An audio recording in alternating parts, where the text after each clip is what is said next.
I'm Mike Fotis. And I'm Joe Bozic. And tell us a little bit about this play that you're doing for the Fringe. Sure. Well, we're doing a show called Once Upon a Time in the Suburbs. Ferrari McSpeedy is doing the show. And it's a Western, a predominantly female Western set in the suburbs of Chicago, Illinois, at the turn of the last century. Yes, 1890, I believe. Yeah. Okay. And is this sort of the equivalent of a Chicago spaghetti Western? Yeah, you could pretty much say that. A pizza Western, I guess. Yeah.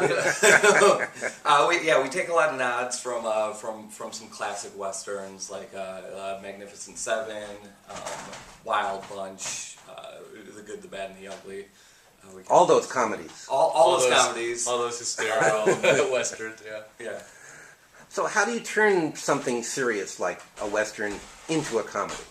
You kind of play with the conventions of the show, or just the conventions of a Western in general. I think you really play them up and highlight the high drama, the intrigue, the idea of revenge, because I think people are so familiar with Westerns, even if you don't consider yourself an aficionado with Westerns, you are familiar with a lot of the conventions that are in a Western. Mm-hmm. And I think if you kind of play those up and you play with the flowery dialogue, there's a lot of humor in those.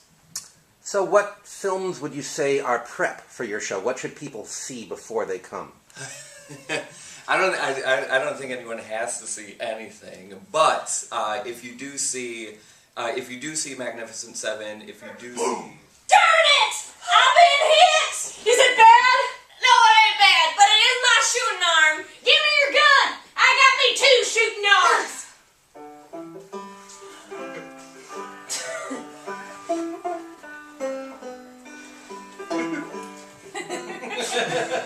What did she say? Watermelon. Well, this isn't your first Fringe, is it? You've been doing this for a while. No, Ferrari McSpeedy's done a bunch. 6. This will be number 6 for us.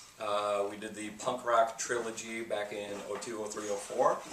And then a couple of years ago we did an all-improvised show, and then last year we did Speech, which was about the high school speech program.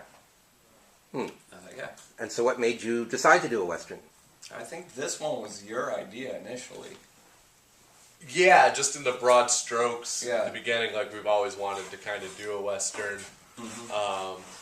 So we just both like Westerns a lot. So we just were like, well, it'd be fun to kind of work in a different genre. And in some ways, this show is a little bit different for us. There's a little bit more violence and drama than maybe some of our other goofier shows. Mm-hmm. I mean, it's still goofy as can be, but it was a challenge for us writing it because it was a little bit different. Okay, how did you pick the time and place?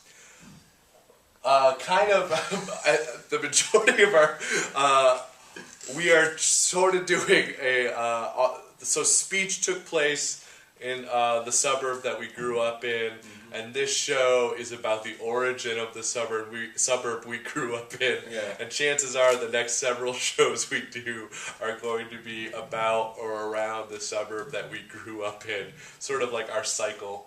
A little bit, yeah. So this is a prequel. Yeah, in some ways. Yeah. In some ways, it's it a is. prequel to everything that we've done or will do. Yeah. So how important is it to know the actors when you're writing dialogue for them? I would say it's more important to know the actors because of the way we put shows together. Mm-hmm. So we need people who are able to adapt quickly because we change the script sort of on the fly as we're going. We need people, in order to speed up the process, who get our sense of humor and understand the speed of the show we kind of put up. So while I think it's important for them to be able to adapt and work with the script they're handed, it's more of the people we choose who will thrive in the type of rehearsal setup we have, which is a lot of changing, pretty much right up to the last moment, because that's sort of the environment that we're used to working in. Yeah. So. Yeah. And make it as much like one word as possible. Go to chat. Yeah. Yep. Okay.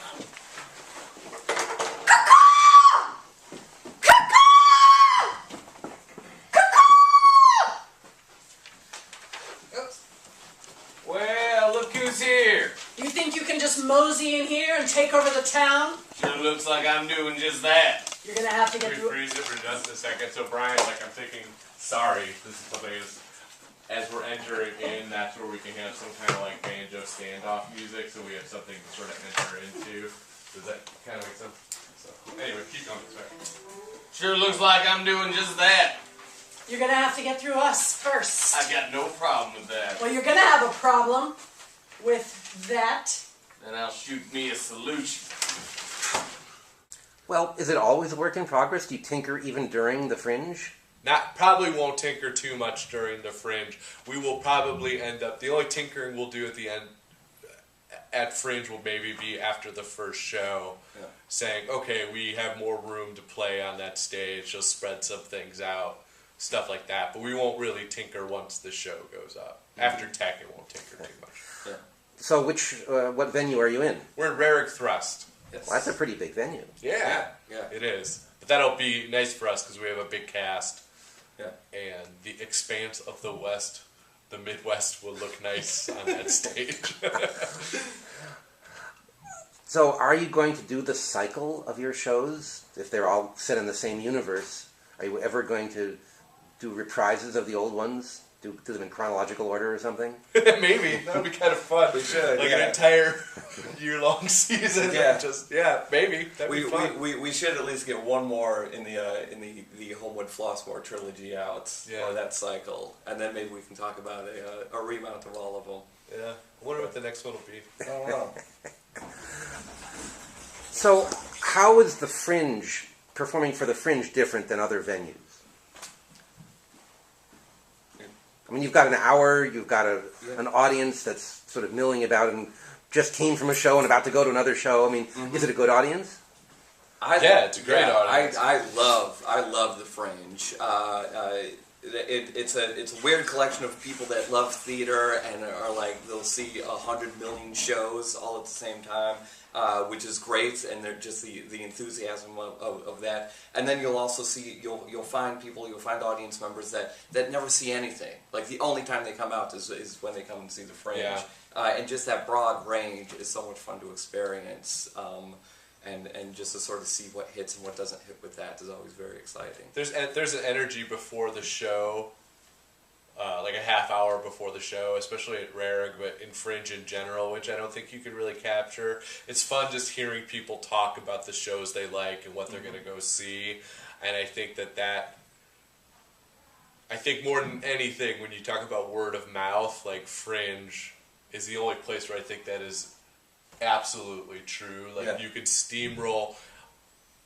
A show can gain so much momentum over 10 days at the Fringe, which I think is its real value. Mm-hmm. So, Well, okay, here we are. We're almost 2 weeks ahead of the Fringe, but what shows are you going to see? Time for you to spread some word. I'm going to go see this one. I'm going to go see Comedy Equals Tragedy plus someone else. Who's in that one? Gosh. Me and the Danger Committee, which is a juggling team, which is very famous at the Renaissance Festival. We're doing a juggling / storytelling / just all-out comedy show. It's going to be very, very funny.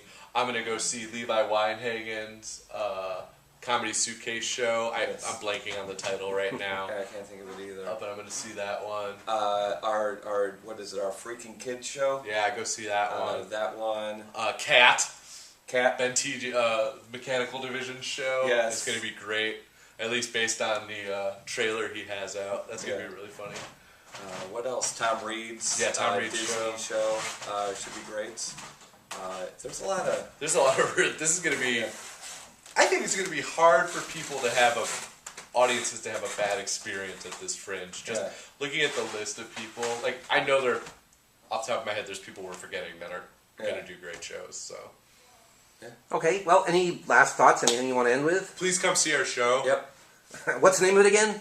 Once Upon a Time in the Suburbs. Once Upon a Time in the Suburbs, the Rarick Thrust. Go to fringefestival.org and find out when and all sorts of other useful information. Yes, exactly. Okay, well, thank you very much. Thank you. Thank you.